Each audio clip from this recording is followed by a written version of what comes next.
ఇక డీటెయిల్ చూస్తే ఇరాన్ అణు పరీక్షలపై అమెరికా ఇంటెలిజెన్స్ ఏజెన్సీ కీలక వ్యాఖ్యలు చేసింది. అమెరికా దాడులు కేవలం అణు పరీక్షలను ఆలస్యం చేశాయని నివేదిక విడుదల చేసింది. ఇరాన్ అణు పరీక్షల సామర్థ్యాన్ని దెబ్బతీయలేదని, మరోసారి ఇరాన్ అణు పరీక్షలు చేయొచ్చని అమెరికా ఏజెన్సీ అనుమానం వ్యక్తం చేసింది. పూర్తి నివేదిక వచ్చిన తర్వాత అంచనా వేస్తామని డిఐఏ ప్రకటించింది.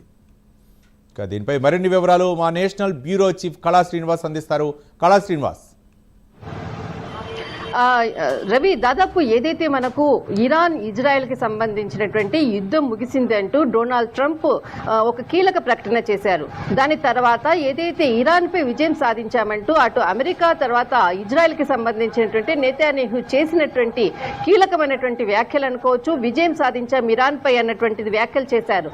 దీని తర్వాత ఒక కీలకమైనటువంటి అమెరికా ఇంటెలిజెన్స్కి సంబంధించినటువంటి ఏజెన్సీ ఒక కీలకమైనటువంటి నివేదికను ప్రకటించింది. దాదాపు ఏదైతే ఇరాన్కి సంబంధించినటువంటి అణు స్థావరాలపై మేము విజయం సాధించాము అంటూ కూడా అమెరికా ప్రకటించిన కొద్ది గంటల్లోనే ఇక్కడ ఏదైతే డిఫెన్స్ కి సంబంధించినటువంటి ఒక కీలక ప్రకటన చేసింది. అయితే అమెరికాకు సంబంధించినటువంటి ఏదైతే అంటే ఇరాన్ కి సంబంధించినటువంటి అణు స్థావరాలు మనకు పోర్టు, తర్వాత నాంటార్జ్, తర్వాత ఇస్ఫహాన్ అన్నటువంటిది 3 అణు బాంబుకు సంబంధించినటువంటి స్థావరాలు. వీటిని ధ్వంసం చేశాము.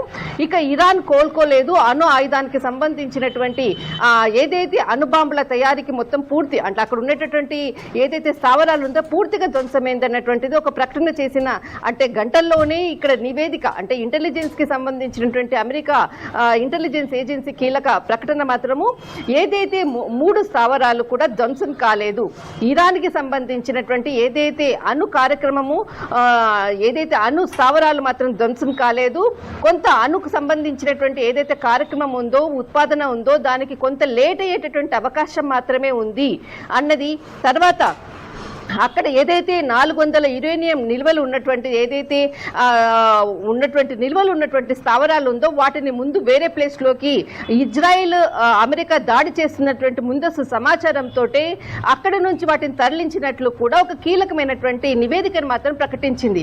అయితే ఇక్కడ ఏదైతే ముందు కూడా ఇరాన్కి సంబంధించినటువంటి అణు ఉత్పత్తి అనుకోవచ్చు, ఏదైతే అణు బాంబు కార్యక్రమం అనుకోవచ్చు, ఇప్పటితో కూడా లేదు. ఇంకా ముందు కూడా చేసే ప్రయత్నాలను మాత్రం ఖచ్చితంగా చేస్తుంది ఇరాన్ అంటూ కూడా ఇక్కడ అమెరికా నివేదికను ఒక ఇంటెలిజెన్స్ నివేదికను ప్రకటించింది.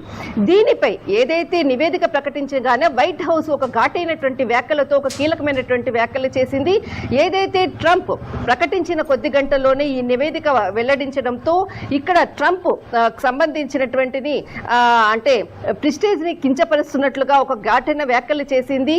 ఇక్కడ అమెరికాకు సంబంధించినటువంటిది అంటే ఇక్కడ యుద్ధంలో అమెరికాకు సంబంధించినటువంటి సైనికులను కించపరుస్తున్నట్లు కూడా ఇక్కడ ఇంటెలిజెన్స్ నివేదిక ఉంది. తర్వాత ట్రంప్ ఏదైతే ఇరాన్ ఇజ్రాయెల్కి మధ్య శాంతి చేకూర్చాలి, తర్వాత ఇరాన్కి సంబంధించినటువంటి అణు కార్యక్రమాన్ని కూడా రద్దు చేసే విధంగా ఏదైతే యుద్ధాన్ని శాంతింప చేశారో దానికి పూర్తి విరుద్ధంగా నివేదిక ఇచ్చారు.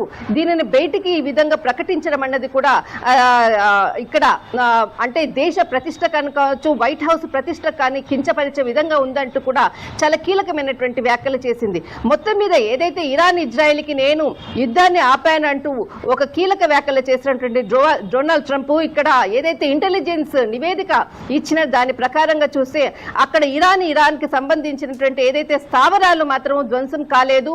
ఇప్పటికీ కూడా అక్కడ ఏదైతే అక్కడ నిల్వలు యురేనియం నిల్వలకు సంబంధించినటువంటి ఏదైతే సెంట్రిఫ్యూజ్ కి సంబంధించినటువంటిది అంతా కూడా సేఫ్ గానే ఉంది అన్నటువంటిది ఏదైతే ఇరాన్ చెప్పినటువంటి విషయాలు మాత్రం ఇది